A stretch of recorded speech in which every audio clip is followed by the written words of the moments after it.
now we're going to be graphing some uh, function or some radicals. And right now we are going to be, well, we're basically going to be looking at, let's say, the square root of, you know, x minus 1. And we have to graph this. Well, I know people don't like graphing, but guys, it is part of mathematics. Welcome guys to this channel. This is MathStats. Don't forget to hit that subscribe button and of course that bell, and you can always donate to the channel. The links are in the description down below. Without any delay, let's get active. So how are we gonna be graphing this right here? Well guys, remember, every time we talk about graphing, first thing that should come to your mind is have some x and y coordinate. So you see right here, because this is x, because this is a square root, I cannot take any number for x. I have to take some specific numbers, and the lowest number I can take for x in this one, because it's a square root, remember the lowest, you know what, the lowest number we can have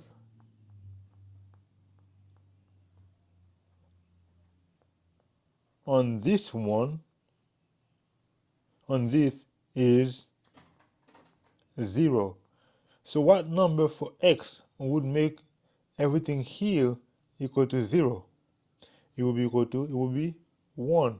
Therefore, the lowest number I can take for x is going to be 1. So if x equals to 1, y is equal to 0. If x equals to 2, y is equal to 1. If x equals to 3, y is equal to 2. X equals to 4, y is equal to 3. But I'm just looking at the inside, and I'm not talking about the square root. So now I need to pick numbers for x. Well, where I know when I do the square root, it will be in my advantage. So that right here would not be the best approach. Okay?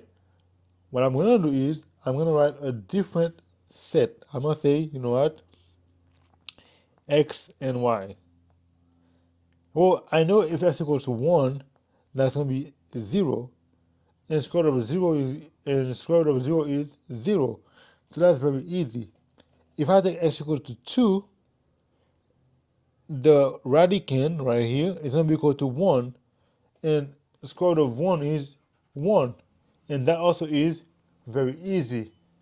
But after that, I need to pick strategically which number I want to choose for x. So let's say if I take 3, I'll get 2. If I take 4, I'll get 3. But if I take 5, I'll get 4. And then I can do the square root of 4, which is equal to 2. So 5 works. If I take x for 5, then I get y equals to 4. Right? Now, what other number can I pick? Well, could I pick 8, 9, 10? Yes, but it wouldn't be good because if I get square root of 8, that would be 2 square root of 2. It doesn't make it easy for me. But if I take 17, which is what? Minus 1 is equal to 16. Now I can do the square root of 16, right? I can do that. If I take what number now? What number do you think I can take now after that? After that? Well, I get 17. That would be 16. Then if I take 20 or 26 minus 1 will be equal to 25. and I can get the square root of 25, right? But guess what? I'm not gonna go all the way there, right? So if I have 1, actually, now if I take the square root of 0 is equal to 0, so I have 1 and 0. The square root of 1 is equal to 1, so I can say 2 and 1. Boom, right? Square root of 5 is equal to square root of 4 is equal to 2. So I have 2, 3, 4, 5, and that's 2, and I get that. Square root of 17, that's going to be 16. Square root of 16 is equal to 4. Actually, I could have chosen 10 because 10 minus 1 is equal to 9, which is the square root of 9 is equal to 3. So 1, 2, 3, 4, 5, 6, 7, 8, 9, 10, and that's going to be equal to 3. Boom, and I get that right here.